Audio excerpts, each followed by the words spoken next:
Leo to Miss Ato, wala akong boses dahil sa dami po ng mga events natin. Thank you. Ano handa nyo? Ako magluluto pa lang. Yung una kong lulutuin, kasi yung last vlog ko doon sa steak cooking or steak, how to cook steak ko. Grabe, ang daing basher, binasya ko. Kasi epic fail yun. Fail talaga siya. Pero gagawa ulit ako. Papatunayan ko sa inyo na hindi na siya mafe-fail. Promise. Kinabahan ako dun. Meron akong steak dito. Ayan o. Dalawa. Ito, rib yata ito eh. Steak din yan. So, ito muna ang lulutuin ko. O, dito muna yan. Kailangan natin patuyuin. Iwet daw, iwet. Di bakit hindi na lang i-dryer to dun sa washing machine para mabilis siyang ma-wet ay ma-dry. Bakit kaya i-dry? I-dry pala, hindi i-wet. Kailangan may buto malaki. Guys, naglagay ako Himalayan para mas masarap, mas masustansya. Pepper.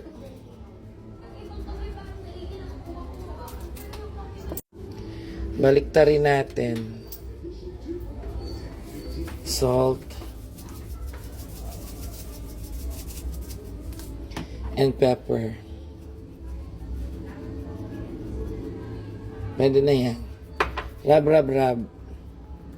Yung kabila na rab ko na yun eh. Kawali. Sindihan. Lagyan mo ng oil. Konti lang.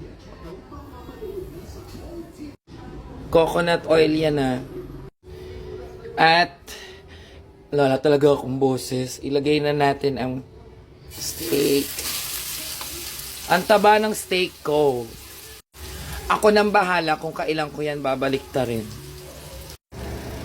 Oh, di ba? Baliktarin na natin. Ay.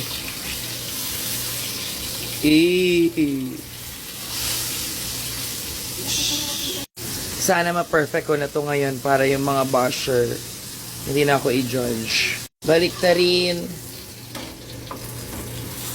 at lagyan ng butter at bawang. Bongga ang steak ko. Hollywood. Guys, meron akong rosemary. Optional lang to. Konti lang. Pampakeme lang. Masabi lang. Ngayong Pasko,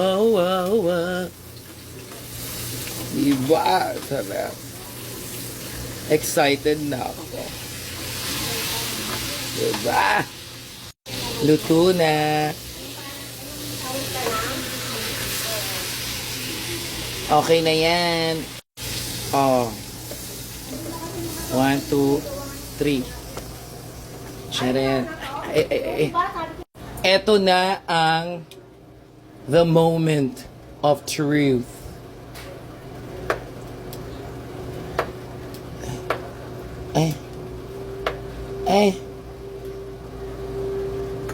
Oh. Tsaka nyo i-judge. Tumutulo. Maganda no yung pagkakaluto ko ngayon.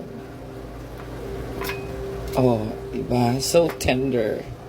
Pangit kasi nung hawak ka. Ay, nabiyak. O, tingnan nyo mga tesi. Charan. Perfect. Dugo-dugo. Title. Diba natin? Baka sabihin nyo kinakamay ko.